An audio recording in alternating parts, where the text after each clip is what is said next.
गुरु शिष्य की कहानी। एक गुरु और शिष्य जंगल से होते हुए अपने गांव जा रहे थे। अंधेरा काफी हो चुका था। शिष्य ने अपने गुरुजी से कहा कि गुरुजी, काफी रात हो चुकी है, आप कहें तो आज की रात यहीं आराम के लिए किसी गांव में गुजार ले। गुरुजी ने अपना सर हिलाया और वो आसपास के गांव में एक छोटे से घर के पास जाकर रुके। अब जैसे ही वहां गए तो गुरुजी के शिष्य ने दरवाजा खटखटाया। उस घर से एक गरीब आदमी बाहर आया तो गुरुजी ने बोला, अपने गांव जा रहे थे लेकिन काफी रात होने की वजह से हमने इसी गांव में रुकने को सोचा। क्या हम आज रात आपके यहाँ रुक सकते हैं? गरीब आदमी बोला, हाँ क्यों नहीं, आप दोनों अंदर आ जाइए। अब जैसे ही गुरुजी अंदर गए उन्होंने देखा कि गरीब आदमी के घर में बहुत ज़्यादा गरीबी थी। गुरुजी ने उससे पूछा कि आप काम क्या करते हो? वह गरीब आदमी बोला, मेरे पास बहुत सारी ज़मीन है। तो गुरुजी ने बोला, अगर तुम्हारे पास बहुत सारी ज़मीन है तो इस तरह से क्यों रह रहे हो? वह आदमी बोला, यह किसी काम की नहीं है। गांव वाले बोलते हैं कि ये बंजर ज़मीन है, यहाँ पर कुछ भी नहीं उगाया जा सकता है और वहाँ फसल उगाना बहुत बड़ी बेवकूफ़ी है। गुरुजी ने बोला कि तुम्हारा गुजारा कैसे होता है? उसने बोला कि मेरे पास एक भैंस है जिससे मेरा पूरा घर चलता है।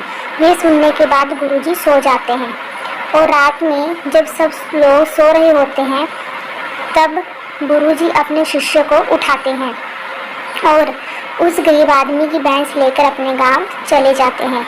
शिष्य अपने गुरुजी से पूछता है कि गुरुजी, कहीं आप ये गलत तो नहीं कर रहे हैं?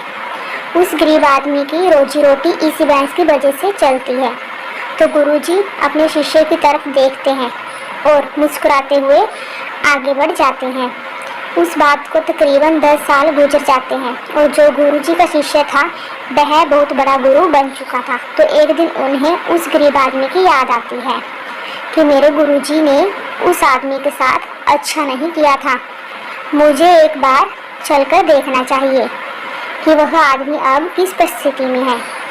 वह शिष्य उस गांव की तरफ जाता है और वहां जैसे ही पहुंचता है तो वह देखता है कि जहां पर उस गरीब आदमी का झोंपड़ा था वहां पर एक बड़ा ही आलीशान महल बन चुका था और उस झोंपड़ी के बाहर जो बंजर ज़मीन थी उस पर फल और फूलों के बगीचे थे। तभी उधर से उस घर का मालिक आता है। शिष्य उसे पहचान लेता है और उस आदमी को बोलता है, तुमने मुझे पहचाना? मैं अपने गुरुजी के साथ यहाँ आया था, हमने एक रात के लिए आपके यहाँ रुके भी थे। वह आदमी उसे पहचान लेता है और बोलता है कि उस रात में आप कहाँ चले गए थे? उस रात के बाद ही मेरी भैंस कहीं चली गई थी, मेरे पास कोई रास्ता नहीं था तो मैंने अपने ज़मीन पर मेहनत की और फसल निकल आई और आज मैं इस गांव का सबसे बड़ा और सबसे अमीर आदमी बन चुका हूँ। ये सुनने के बाद शिष्य की आंखों में अपने गुरुजी के लिए आंसू आ गए और उसे ये बात अब समझ आई और वो रोने लगा।